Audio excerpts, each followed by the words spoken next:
నువ్వెట్లున్నావో నీ పరిపాలన కూడా గట్లే ఉంది.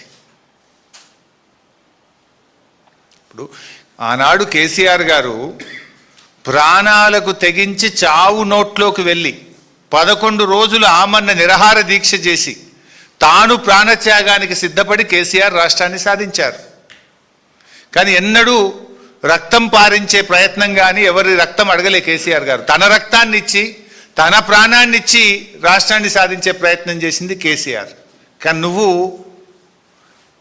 ప్రశ్నించినటువంటి వాళ్ళను, రైతుల పక్షాన నీళ్ళు అడిగినటువంటి వాళ్ళను ఇవాళ రక్తం బారిస్తా, వాళ్ళను కోస్తా, వాళ్ళ రక్తం బారిస్తా అని నువ్వు మాట్లాడుతున్నావు. ఇది కేసీఆర్ గారికి నీకున్నటువంటి తేడా. ఇంత నీచమైనటువంటి వ్యాఖ్యలు చేసిన రేవంత్ రెడ్డి కనీసం నీకు నువ్వన్న టీవీలో చూసుకొని తప్పు మాట్లాడినా అని బేషరతుగా క్షమాపణ చెప్పాలని చెప్పి నేను డిమాండ్ చేస్తూ ఉన్నా. ఇంకో మాట కూడా చెప్తున్నా రేవంత్ రెడ్డి, నీకేంది నువ్వు నీ సైకో మనస్తత్వం ఏంది? అంటే మమ్మల్ని తిడితేనో, మమ్మల్ని జైల్లో పెడితేనో, మా రక్తం బారితేనో రైతాంగానికి నేను నీళ్ళు ఇస్తా అంటే అందుకు మేము సిద్ధం. జైల్లో పెట్టావా పెట్టు, మా రక్తం కావాలన్నా తీసుకో, కానీ రైతులకు మాత్రం నీళ్లు పారించు. ఇప్పుడు రేవంత్ రెడ్డి నీ నోరు నీ ఇష్టం, నువ్వేమన్నా మాట్లాడుకో, కానీ నీళ్లు తెలంగాణయి. నీళ్ల విషయంలో నీ ఇష్టం వచ్చినట్లు చేస్తా అంటే కుదరదు. నువ్వేం మాట్లాడుతున్నావు?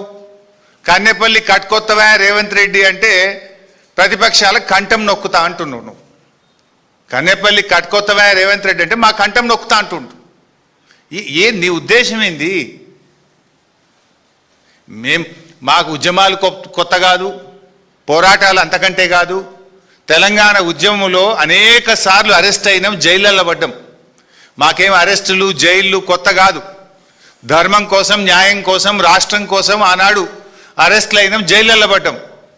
ఇవాళ లక్షలాది మంది రైతుల కోసం జైళ్ళల్లో పడడానికి సిద్ధం, రక్తం ఇవ్వడానికి సిద్ధం తప్ప నిన్ను మాత్రం వదిలిపెట్టము. ఈ రాష్ట్రం ముఖ్యం, రాష్ట్ర రైతాంగం ముఖ్యం, రాష్ట్ర ప్రజలు ముఖ్యం, రాష్ట్ర ప్రయోజనం మాకు ముఖ్యం.